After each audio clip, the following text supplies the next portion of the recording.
Very good afternoon to everybody. Buenas tardes. As I've already been introduced, my name is Magdalena Moreno Mujica, and I'm from Chile, and it is a true honor to be here. I particularly want to thank the Department of Culture and Tourism for this phenomenal culture summit. A member of IFACCA, of the federation that I run, and I've got 4 of our members here with us today. Really incredible work that DCT does, very, very visionary, and we are just so thrilled to be with you here today. So, we've got a very challenging and exciting session now, which is looking at the clock that is ticking, and I know that time has been particularly precious. So, I guess for us to assess that, and to really delve into what it is to be a leading cultural agency, a public agency, from very different countries, the first thing I'd like to do is actually ask my panel members, what does time mean to them? So I'm going to start here with Mr. Stephen Wright, Wainwright, Chief Executive of Creative New Zealand. Thank you, Magdalena. Welcome, everybody. Time means different things depending on the context. So from an institutional point of view, sometimes time is highly compressed, and other times it's very slow. So that's just the world that we all navigate. Different, even though the clock goes at the same speed, it seems to go fast and it seems to go slow. Nicholas Moyo, Permanent Secretary of Culture of the Ministry of Sports, Recreation, Arts and Culture from Zimbabwe. Nicholas, what is time for you? Thank you. To me, I look at it in two parts. Firstly, at an institutional level, time, when it's gone, it can be gained. So always say time is precious, so use it wisely. On a cultural front, in Zimbabwe and many other African countries, we have always loosely said, there is no hurry in Africa. You know, we have time. And you will have situations where when you get an invitation, someone will write 1:30 for 2 o'clock. So you know the function will start at 2, but you can as well as come earlier if you want. So, thank you, Nicholas. Kristen Danielsen, from Director of Arts and Culture Norway. What is time for you in the Nordic region? Well, I'm from the Scandinavian part of the world, and you may be familiar with the word Scandinavian efficiency. You know, time means a lot. And then I think time in terms of the clock. So when we had this initial conversation, the 4 of us, and you said there's no hurry in Africa, you know, I was wondering how I, as a Scandinavian, would survive if I changed continents. You know, it would be different. So I think time in terms of the clock is very important in my part of the world. And then time is also a highly personal thing. So it means 2 different things to me, really. Thank you, Kristen. Ms. Huan Nguyen, the Director General of International Relations for the Ministry of Culture, Sports and Tourism of Vietnam. What is time for you? Yeah, thank you, Madalena. So hello, everybody. So first of all, I would like to say that it is my great pleasure and honor to be back here at the Culture Summit, but this time in person. Last time, back in 2021, I have an opportunity to be on the online session moderated by UNESCO. So time flies, and I totally agree with my colleague Nicholas that time is a very precious asset, and it is very unique because once you lost, you never regain. So for me, time is to act, to reach the final goals. Thank you. Thank you very much, Hua. So clearly, the reason I wanted to do that is to give you a sense of what time means to everybody, and it means very different things. But what I think we all share is the urgency, the importance to act and to make ideas into tangible actions. And who we have with us today are members of the federation that I am honoured to be executive of, which is the International Federation of Arts Councils and Culture Agencies, which is a kind of a technical body, like UNESCO being an intergovernmental and political body. We are a technical body that really looks at what happens once policies develop into the grounded, tangible, actionable with our members that are 60% arts councils and also ministries of culture, as we have here as well. So, it seems like time is ticking, or the clock is ticking. And what we've seen over the last 5 years is such a rapid transformation in terms of what was, or where we were at in 2018 to where we are today. And we had something called a pandemic in between. Obviously, over these 5 years, we've seen quite a tremendous change and shift into how you all run your organizations. We're seeing today a sense of this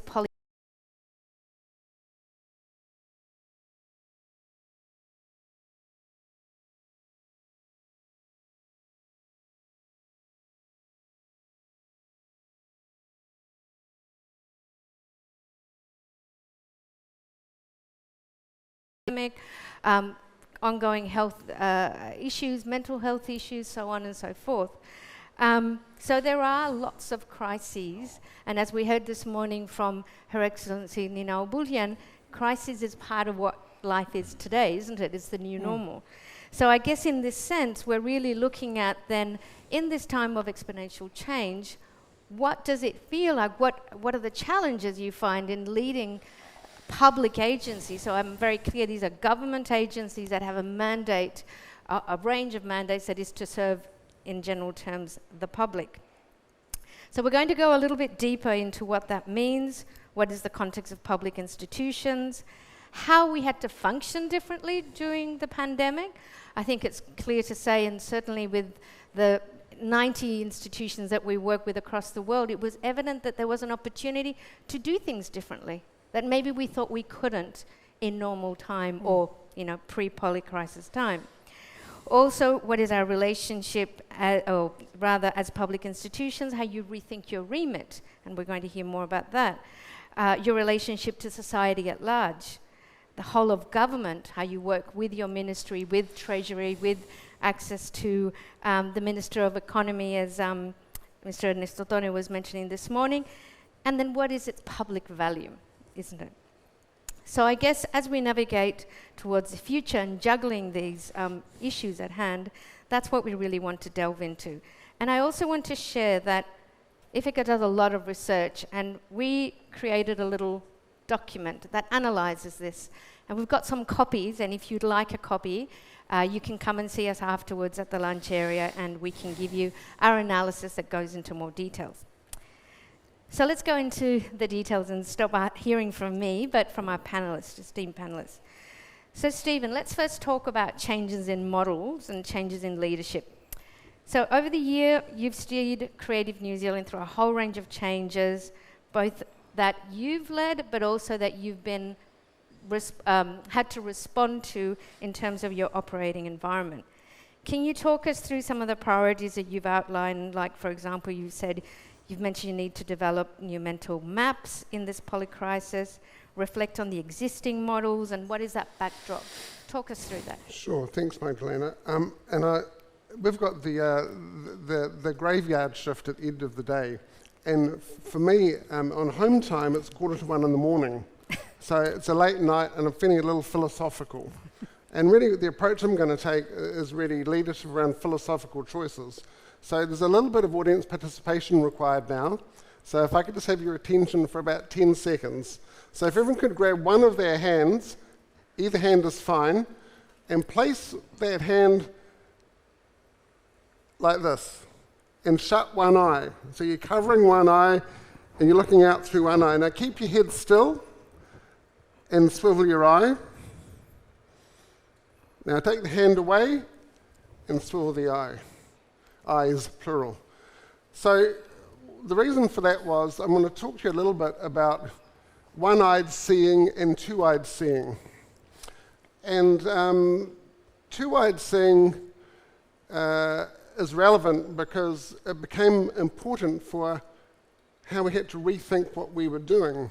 So my thesis is that institutions that are old, or oldish, like ours, 60 years old, they become proficient at one-eyed seeing. They get set in their ways. They know what they like, and they like what they know. And if you, I think as part of the government, what I'm going to call that is really the government bureaucratic administrative way. And what that means is that we like to do things at a certain pace and in a certain way. And so I joined an organisation which was pretty old when I joined it. And it was quite comforting because I soon realised that the organisation had a lot of confidence about what it did. And it saw itself very much as part of the traditional monarchical, military, hierarchical system, and it saw itself as being at the top of that. So that creates a set of relationships which are very comfortable. And what became clear was that in normal times you've got your suite of government tactics that you have. You've got your strategies, you've got your policies, you've got your procedures, and in normal times, that works okay for you. And then you have something like the pandemic. And what became very clear is that none of the things that you've relied on in the past were going to serve you during that time. And I'm sure all of us who are doing that work remember the incredible anxiety that existed about not knowing the future. And for Crown organisations or government organisations, not knowing the future, for many people, produces profound anxieties because of our kind of, arrogance, we've always thought that we are the ones who can shape the future, and the world would just welcome our policies, our plans, our implementation things, and off we'd go. So it became really clear that this was causing a kind of a crisis within our organisation, and that the old ways of seeing weren't very helpful. And our ways of seeing, even though we're 18,000 kilometres from London, we were colonised by Britain, and that's where all of our models came from originally. And since then, most of the other models have been from American institutions, strategy, all good stuff. But when we got to this point, there was a bit of a rethink about, what's going to serve us now? And actually, we landed close to home. And we landed in the Pacific. So we're part of Oceania. It's a long way from anywhere, so it's understandable that you would, over time, look close to home to find answers. And the answer was this thing called wayfaring leadership. And picture, if you will, just for a second, what it's like being on a double-hulled canoe traversing thousands of miles across the Pacific. You have no Western navigation systems, but what you are is totally in tune with your environment. And the thing about this wayfaring model, which it was very helpful, is that the whole premise is that a deviation from what you thought was your plan is not a problem, because you are constantly changing in response to your environment. So what I'm trying to demonstrate is it's completely different mental furniture from the way that the Crown bureaucratic organisation historically works. And so we began to try and adopt some of that methodology, but this is not a fairy tale. It's very hard to do when you're part of an institution that's 60 years old, and people have quite ingrained preferences about how they prefer to work. And but actually we've now really embraced that, because the point of that little exercise was that, of course, what we have found is that when you open your perspective to other ways of thinking, And the wayfaring perspective is an indigenous perspective. And we all know the rational bureaucratic model puts huge emphasis on things like, logic, rationality, evidence. It's not very people-oriented, though. Max Weber said this years ago. I'm sure many of us know about that. Whereas the wayfaring model is all about the well-being of the waka, the people on the waka, and how we learn together. It's a heuristic model. You learn by doing. You don't learn by being told. You don't learn by reading a manual. You learn by doing. So it's a very different philosophical point of view, which we found enormously valuable. Thank you, Stephen. It's really interesting when you think this is a funding institution, it's a grant dispersing institution, to be thinking in that seafarer mode. Really fascinating in terms of that mindset. So let's maybe talk about now changes in the sector, and let's move to Zimbabwe. So Nicholas, firstly, congratulations on your appointment, having gone from the National Arts Council now to Permanent Secretary. I'm sure, well, we know you have a much larger portfolio, not just culture now. So I guess, how do you see these types of intermediary bodies and key agencies that are influencing and taking a leadership role to bridge that, when we're hearing that the bureaucracy is functioning in a particular way, and then you see the sector needs are going in a particular relationship? What do you see are the challenges that, and as you try and overcome these tensions between both the sector, government expectation and priority? Talk us through the Zimbabwean experience. Thank you so much, Magdalene, and thank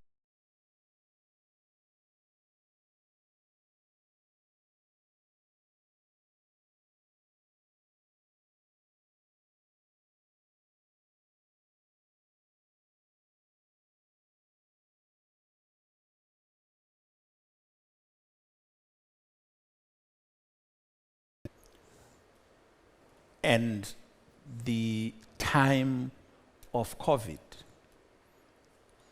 made things more difficult, because you are looking at what is vis-a-vis the pandemic, and how what is could not then operate the way you wanted it to be. And the interface of government agencies and civil society became very critical. And from the Zimbabwe perspective, we found an opportunity to ensure that the three come together in the creative industries in order to find solutions that may actually be lasting solutions. Because pandemics or seasons like the COVID season, it may be over now, but there is no guarantee that it may not come in our lifetime. And in Zimbabwe, more specifically, we found an opportunity to close the divide between government agencies, and civil society, which are the players. And it gave an opportunity for government, through our leading institution in the creative industries, which is a member of IFACCA, the National Arts Council of Zimbabwe, to engage the sector more productively to come up with sector-driven policies. Highly unusual, because sector can only maybe come up with their own regulations to help them, not necessarily policies that can drive even those that were not part of the process. Yeah. But we saw a new chapter in our country, also courtesy of the assistance that came from international organizations like UNESCO and networks through IFACCA, where sector-driven policies were developed. And more specifically in Zimbabwe, we developed a music strategy at the height of COVID. We discovered that you learn a lot sitting in your office, sitting in your home, because digital meetings became very pronounced and popular. And we're able to have meetings across the world with experts, getting information it was exciting because everybody wanted to do something. People were not traveling. People wanted to share information. And we took advantage of that. And we had a national group of experts in music, and we were able to come up with the first, if not in the larger part of Africa, a policy for music that was driven by the players themselves, with the leadership of National Arts Council, your member. Thank you. Back to that, we also saw the development of the film strategy. And to answer your question is about how we're able to navigate that space and turn around the crisis to be a catalyst for finding solutions that we can deal with. And for Zimbabwe more specifically, it has then helped people have a conversation, the sector, the government, the private sector, the corporate, have conversations around how do we deal with problems that beseech the creative industries. Has that been a major solution? Maybe not necessarily, because it's a long-term solution. But we're very grateful to how the world started to open to the new means of communication and sharing information. And that helped us address the issue of too much bureaucracy, too much straitjacket, and not being able to navigate. But the situation, the polycrisis that we've been talking about, helped create new conversations and dialogue around a new narrative in the creative industry. Thank you very much, Nicholas. So we're talking about straitjackets. We're talking about creative new narratives. We're talking about using the polycrisis or several crises at the time as a catalyst for thinking about new ways and new approaches of doing things. So let's focus now, move our focus towards Norway and changes in the nature of public institutions and national bodies. So Kristen, your organization has just gone through quite a major restructure, and I guess it would be really interesting to hear the evolution of the agency and how it's sort of responding, interrogating, challenging, and leading in these times of balancing all these crises. Yeah. Well, first of all, it's so interesting to listen to my colleagues. I keep, forgetting my own notes here. And the whole point of being a national agency is that you have to be working internationally, because I need to go outside of my country to find my colleagues. There's just one national agency in Norway, and we have the same. So that's the great thing about the IFACCA family. And I feel quite sure that your image of a straitjacket, that will be quoted, that we as national agency talk about bureaucracy as straitjacket. Anyway, having a job like ours is a little bit like the Oscar-winning movie last year, Everything Everywhere All at Once, isn't it? Because you have to be super on any kind of change. And previously, Arts Council Norway was established in 1965, so we're too old-ish. I'm not sure what old is old, but we've been around for a while, at least. So when I arrived in 2016, I had noticed that since 1965, our portfolio had changed a lot, but the organization was more or less the same, and we had set structures and set working processes. So we had to revise that and do a shift from primarily being a funding body to becoming a development agency. So we did three things, and we're in the middle of this, because you don't start and end a change. This is a constant thing. So if we talk about a crisis, we talk about sprinting. I feel that we went from sprinting straight into a marathon. So we will be staying in this all the time. So first we had to sort of revise our mission, being established in 1965. Speaking of time, a lot of the things that we did, we need to continue doing. But obviously the world has changed.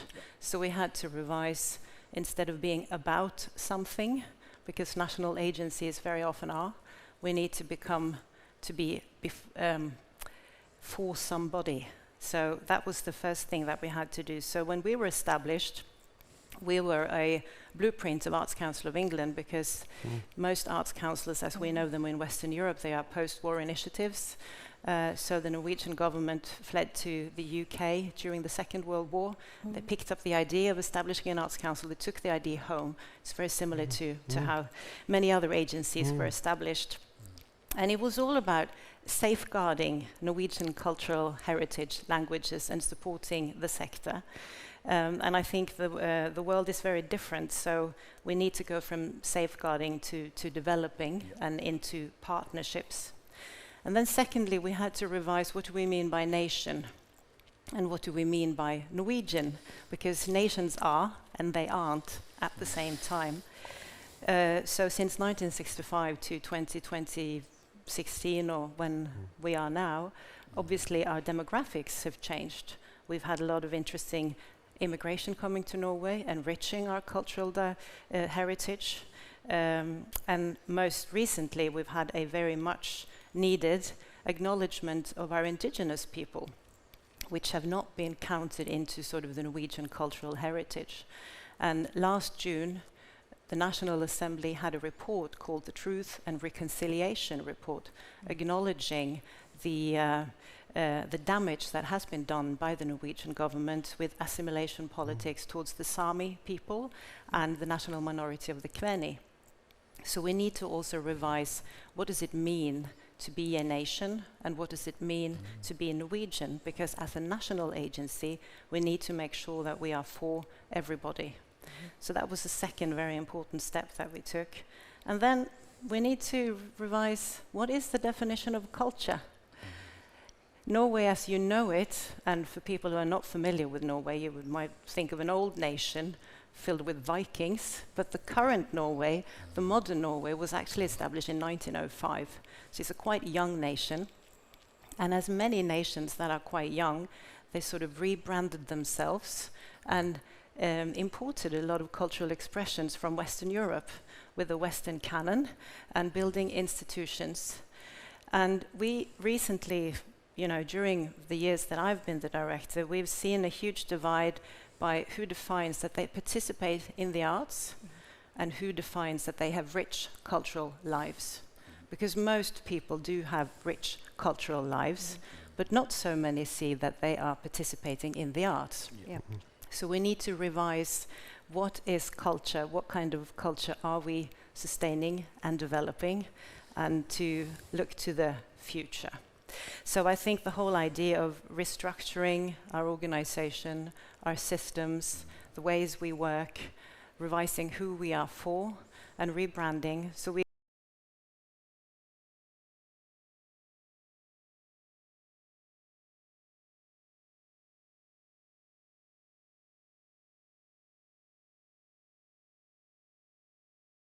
self-critical, whether you're fit for purpose. Thank you so much. It's a great premise to now move over to Vietnam, and let's look at the focus of the development agenda and how government and agencies also sit in the international cooperation space. Vietnam released an ambitious national strategy for cultural development for 2030. It's a very ambitious one. How is the ministry working within and with the other public agencies to deliver on such an impressive vision? And we know it's going to be very important in the lead up to the post-2030 agenda. Hoa, over to you. Yeah, thank you. So we have been undergoing historic times. I mean, it's happened every 100 years globally since we had the pandemic. And it's right in the middle of the pandemics that the role of culture was reaffirmed and strengthened more than ever in Vietnam. And in November 2021, there was a national conference on culture chaired by our top leaders. And at the conference, we reaffirmed the role of culture. Culture light the nation's pathway. And it was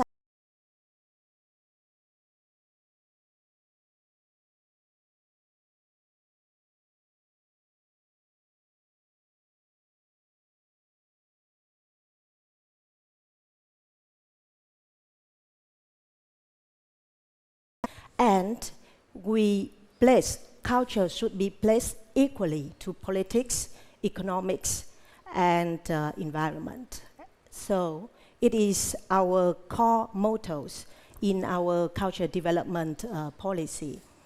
And we see culture as the power, the internal power, the devotion and the aspiration for the whole nation in order to reach our development goal by 2030 with a vision to 2045, which is the year when we celebrate the 100th anniversary of the foundations of the Vietnam. And also in November 2021, the government enacted the National Strategy for Cultural Development to 2030, in which we endeavor to increase the annual national spending to 2% for cultures. And we focus on building a healthy cultural environment in which we would like to ensure that in each and every city and province there will be, cultural institutions like museums, library, culture and art center at the provincial level. And we can see a very, very good progress and a change in the whole society. Especially we see the rise in investment for culture from local authority, where the people council, they voted to increase investment for culture. And it's a very good side. And I would like to share with you that even the Ministry of Public Security, they inaugurated a newly built theater in the capital of Hanoi, where they would like to bring world-class art for the armed forces and also for the public in general. So this is the development. And also I would like to share that in addition to the preservation or the safeguarding of our rich cultural heritage, we prioritize the development of culture and creative industries. And recently, for the first time ever, our Prime Minister chairs a national conference on culture and creative industries. And we are now undergoing the drafting a new national strategy for the development of Vietnamese creative industries to 2030. And as you mentioned that we would like to go globally. So being very active in international integration is also one of our priority. And you can see that now Vietnam is sitting in 3 intergovernmental committees of the UNESCO conventions, the Convention 2003 for the safeguarding of intangible cultural heritage, the 2005 convention, and also the World Heritage. So. And also IFACCA. And also Also on our board. So we really want to promote the image of Vietnam abroad. Absolutely, absolutely. What I'm hearing is that it's not one size fits all. It's being at the provinces, at the cities, the whole of government, the leadership, different affecting or influencing different portfolios, which is obviously a very exciting pathway, and really I think one that we're all talking about in terms of making sure we're at the table. So that is a wonderful example. We know that they're not all like that across the world, and but I guess maybe I'll go back to you, Stephen, and ask, in your view, given that we are talking about these multiple challenges that we continue to have in your part of the world, the environmental crisis, you've also got the cost of living that we know globally is so complex. You've got the digital challenges as well. Lack of equality, at least from my part of the world in South America. How do you navigate, how do you balance all of these external shocks, I guess, that are happening when you're trying to make quite practical decisions? Yeah.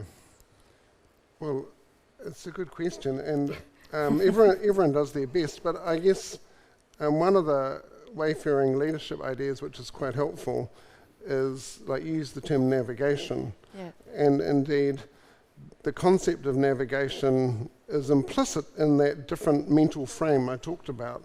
So for ourselves, we've found it helpful to go, you know, Chris was saying about, well, we've got to do this, it's going to take forever to do this work, and that's true. So we're going to break it down, and we've got this next island.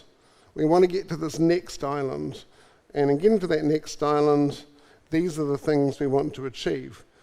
We ultimately want to get across the ocean, but we're not ready for that trip yet. You know, it's a different version of crawl, walk, run.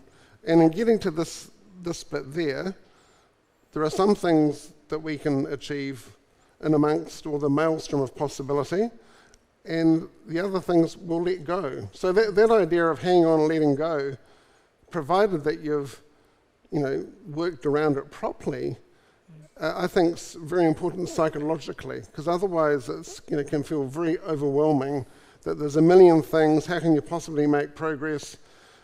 And I think for most people that's an exhausting prospect.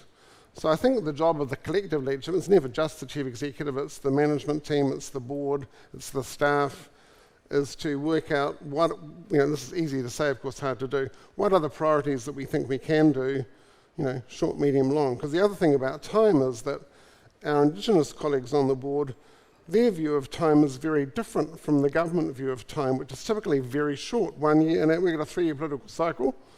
And they're saying, well, other side of the ocean for us is a couple of 100 years, you know. So that pushes you into places that are outside the government comfort zone, but they're probably the right things to be pushed to. And people will say, well, there's always been lots of crises for us. Yep. This is actually not materially different. It might just seem that.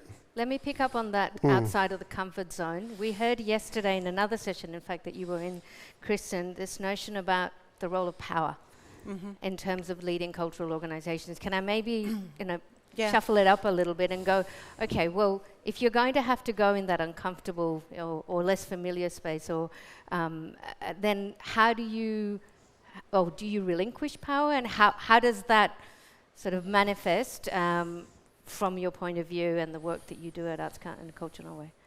Well, the thing is, the power that you have as a national agency, that responsibility weighs very heavily on me. And I think what we learned during the pandemic, which was crisis management, you know, we had emergency funds that we distributed to the sector, so we were sort of solving an immediate problem. But by doing so, we worked entirely different. We had to cut some corners that made us feel very uncomfortable, but it worked, and that's how we got through that immediate crisis. And then obviously there's a lot of things to grapple after that. But I think the letting go of control is the big thing for us, to not try and plan ahead, because like in your canoe, and I can sort of relate very much to that, being seafarers as well as we are in Norway, if we are one thing, it's a long coastline. And you know, you have to sort of, you can have a vision, and then you can make plans for 12, perhaps 18 months, and then you have to revise. And that's a different way of working for anyone used to being in the public sector, you know, and also having to learn to live with risk. Because what we do is to do risk management and to take down the risk and be careful and make sure that no politician has ever been, So this is the kind of work that we do, but letting go of the control, that also means that you share the power. You say that this is what we're going to do now, but then we would like to listen in, you know, from the sector, from our own knowledge and evidence, because we've been investing a lot in that, you know, gathering the data from our institution, but also knowing that data is not knowledge. You still need expertise to create knowledge from data, just so that I've said that out loud. But then taking a step back and letting go of control, and it's hard for us. It is. Let me pick up on that. Let's move over to you, Nicholas. So you spoke about the music sector, and you spoke about how bottoms up it was. And we do hear that, you know, participatory governance of culture, or commonly known as those civil society being quite involved in designing of policy and the vision and implementing. But I guess we also were hearing a lot that there are so many elections. I believe I heard a speaker say yesterday that in the next 12 months there's going to be something like 64 elections. So there's going to be a lot of government change. So there's energy, there's focus, bottoms up projects or processes. And what happens when there's a change of government? How do you sustain that? How do you continue to work with civil society, with the sector? Talk us through what the challenges are and how you see that the sector can, or sectors can actually strengthen the way in which they work with government, in your view. Let me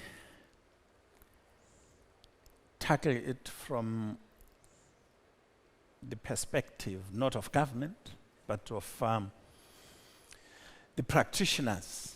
When I hear my colleagues, it reminds me of the statement that was given by the Minister of Culture this morning from Nigeria. And that brings the answer that the creative sector should be election-proof, should be, when changes of government happen, they should not be worried unless the whole economy of a particular country is affected.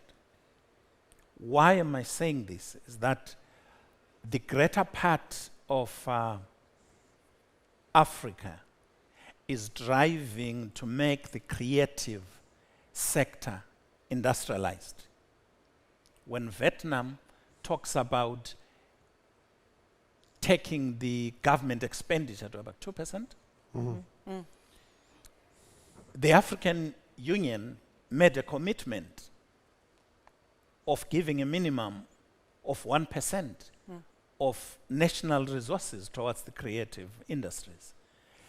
And already a policy at that level shows that the collective of African leadership wants to move towards a level where they are giving attention to the creative sector. Yep.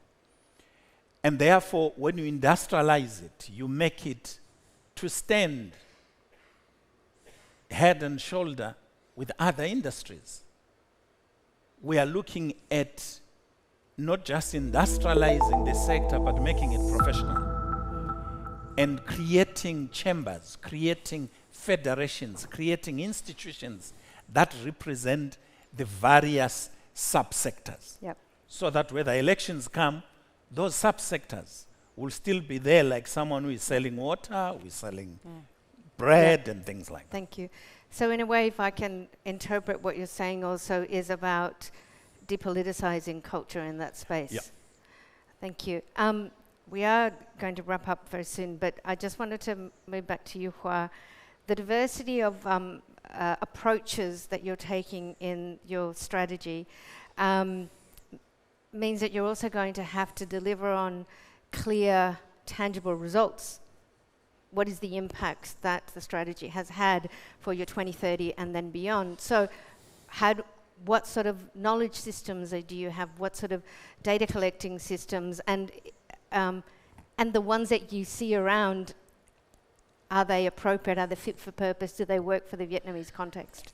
Thank you very much for your questions. Actually, Vietnam is very lucky since we have the political certainty and very stable.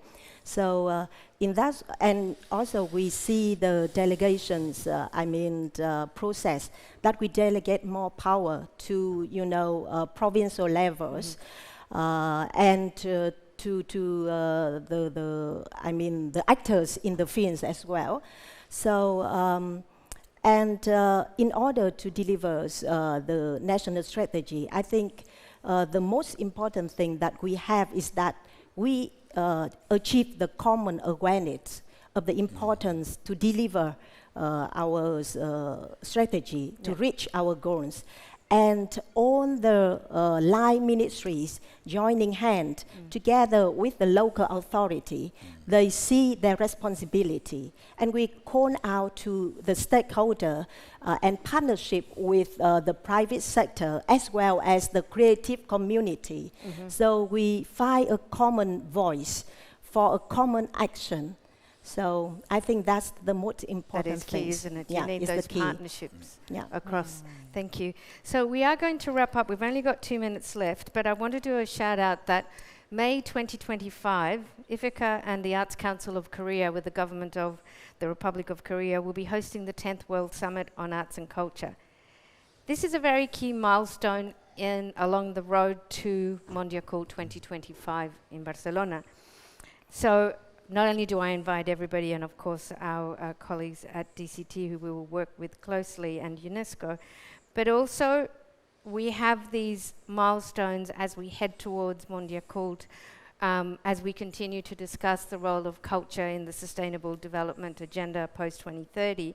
If I can ask you around, like each of you, what do you think is critical now? Like what would we have, what would we be doing wrong if by the end of 2025, sorry, how do I rephrase that? If we end up in 2025 without having what we need, what have we done wrong and what is that key piece? Stephen, in 2-3 words. We need a coalition who are going to get in behind it, because everyone, as you know, there's so many distractions. Yep. So centering our attention on a couple of significant things that are going to make a real difference is the way to go. Okay, coalition, concise, I together. believe in future-proofing. We've discussed about this. We've talked about culture as a sector, but it's also very much a dimension in our societies, and we need to build that case to future-proof the culture sector in the future. So tangible recognition, future-proof, charting the future of arts and culture.